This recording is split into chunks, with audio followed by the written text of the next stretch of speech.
여러분 안녕하십니까? 강신업 변호사입니다. 이재명이 정치를 팽개쳤습니다. 그리고 전쟁만 남았다고 선언했습니다. 이제 이재명이 공개적으로 전쟁을 선언한 것입니다.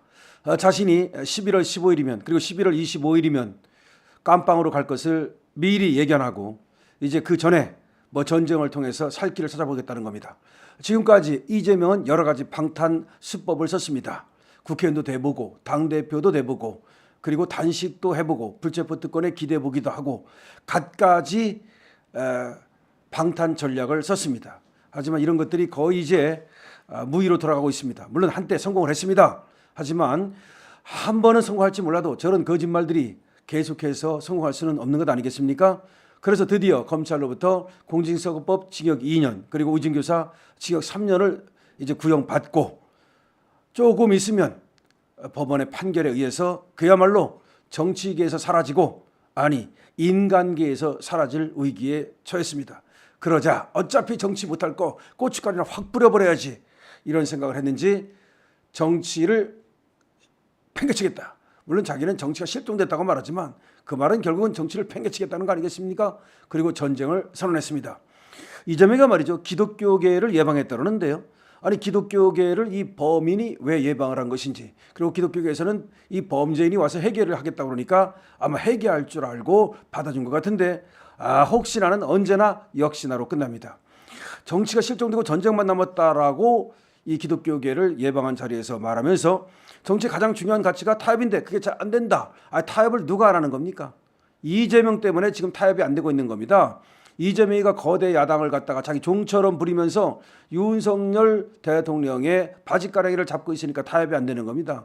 근데 꼭 나무 얘기듯 하듯 합니다. 유체이탈 합법이죠. 이재명이 말이죠. 서울 종로구 한국기독교회관에서 김종생 한국기독교교회 협의회 총무를 만났는데 뭐라고 얘기했냐. 요즘 한국 정치가 실종됐다. 전쟁의 본질은 상대를 절명시키는 것이고 정치는 상대를 인정하는 것인데 지금 전쟁과 정치 그 차이가 없어졌다. 누구 때문에? 지금 무슨 얘기를 하는 겁니까? 지금 말이죠. 기독교계를 예방해가지고 무슨 헛소리를 늘어놓는 겁니까? 지금 정치는 어쩌고 전쟁은 어쩌고 그런데 지금 정치는 없고 전쟁만 있다. 누구 때문입니까? 어쨌든 간에 그래서 이 재명이는 대한민국에서는 정치는 실종됐고 전쟁만 남았다는 말인데 그 말은 바로 이재명이가 자기가 정치를 이제 그만두고 전쟁을 하겠다. 그런 얘기와 똑같습니다. 그렇기 때문에 이재명한테는 우리가 역시 아무것도 기대하지 말아야 된다. 이재명한테 무엇을 기대하면 그 상상 이상의 낭패를 보게 될 것이다. 이재명은 언제나 상상 그 이상이다. 여러분 이번에 공직선거법 재판받으러 돌아가면서 우진교사 재판받으러 돌아가면서 단 하나라도 국민께 심려를 끼쳐서 죄송합니다. 어쨌든 법원의 판결을 겸허히 기다리겠습니다. 라고 말하는 거 봤습니까? 무조건 검찰이 친위 구태타를 일으켰다. 검사 독재를 하고 있다. 사건을 조작했다. 증거를 조작했다. 아니 그러면 도대체 재판받는 이 피고인이 그렇게 얘기하면 다른 재판받는 피고인은 바보입니까? 지금 다른 재판받는 피고인들이 말이죠. 완전히 빡쳤답니다. 제가 들으니까 지금 이거 이재명을 보면서 뭐냐 이재명이는 뭔가 특혜를 받고 할 말 다 하는데 우리는 쥐새끼처럼 말이죠. 오히려 고양이 앞에 벌벌 떠는 신세가 돼가지고 아무 말도 못하는 게 아니냐 이런 얘기를 하고 있다는 겁니다. 당장 김호중 씨만 해도 3년 6개월이 구형됐어요. 솔직히 김호중 씨가 물론 그 사고 이후에 처신을 잘못하긴 했지만 이재명보다도 더 나쁜 범죄를 저질렀습니까? 김호중 씨는 대장동 안 했습니다. 돈 안 먹었어요. 백현동 안 했습니다. 쓸데없이 말이죠. 검사 사칭도 하지 않았고 쓸데없이 말이죠. 무슨 대북송금도 하지 않았고 우진교사도 하지 않았고 공직선거법을 위반하지도 않았어요. 오히려 이 이재명이는 음주운전 전과도 벌써 2번이나 있잖아요. 그러니까 음주운전 선배네. 우리 김호중 씨한테 말이죠. 하여튼 그런데도 불구하고 이 이재명이는 뭔가 할 말 다 하면서도 이 구형도 낮게 받는데 오히려 이 김호중 씨는 이재명에 비하면 양반인데 이런 얘기가 많이 나오는 겁니다.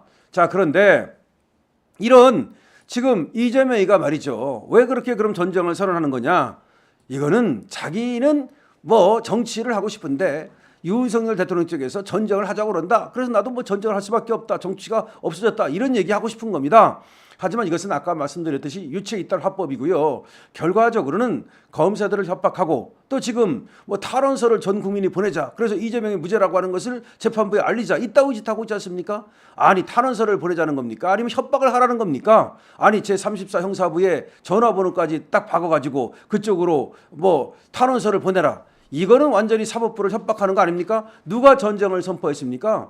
이렇게 말이죠. 사법 질서를 망가뜨리고 국법 질서를 망가뜨리는 이런 자를 갖다가 무슨 타협을 하고 무슨 상대로 우리가 인정할 수 있겠습니까? 바로 전쟁을 먼저 선포한 것은 이재명이다. 이 나라를 갖다 전쟁 상황으로 몰고 가는 것도 이재명이다. 따라서 이재명이 기독교계를 방문해가지고 어쩌고저쩌고 떠든 것은 그야말로 어불성설이라고 하는 것이고요.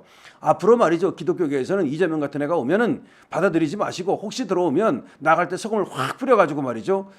이 이재명 같은 애가 와가지고 곰팡이를 피우지 못하도록 해주셔야 됩니다. 빛과 소금 아닙니까? 이재명이는 말이죠. 이 빛을 피합니다. 소금을 피합니다. 그런데 우리 예수님을 또 모시고 또 하나님을 믿는 이런 분들이 말이죠. 저 곰팡이 말이죠. 저 어두운 바퀴벌레 이런 사람들이 안에 들어오게 하면 다른 사람들이 옮아가지고 전염됩니다. 자, 이재명 이와 같이 쓸데없는 얘기를 하면서 정치를 갖다가 뭐 그만두겠다. 아니면 뭐 그다음에 전쟁을 선포하겠다 그러는데 차라리 말이죠. 저 우크라이나 용병으로 가가지고 정치 그만하고 전쟁을 하기를 바랍니다. 자, 이재명 뭐 깨가라는 거 이상한데 이재명에게 우리 이렇게 얘기합시다. 그렇다. 당신 정치 안 맞는다. 그만두고 제발 플리즈 전쟁을 하러 가라. 어디로 가느냐? 저 우크라이나 가서 푸틴 때문에 고통받고 있는 저 우크라이나 국민들이나 좀 도와줘라. 이렇게 우리가 얘기를 하고 싶네요. 자, 이재명 계속해서 국민을 선동하고 거짓 선동을 하고 있습니다만은 이것이 통할 리가 없다. 이재명 정치 그만두고 전쟁하러 가라 이렇게 얘기하겠습니다. 자, 이상 강신업 TV입니다. 고맙습니다.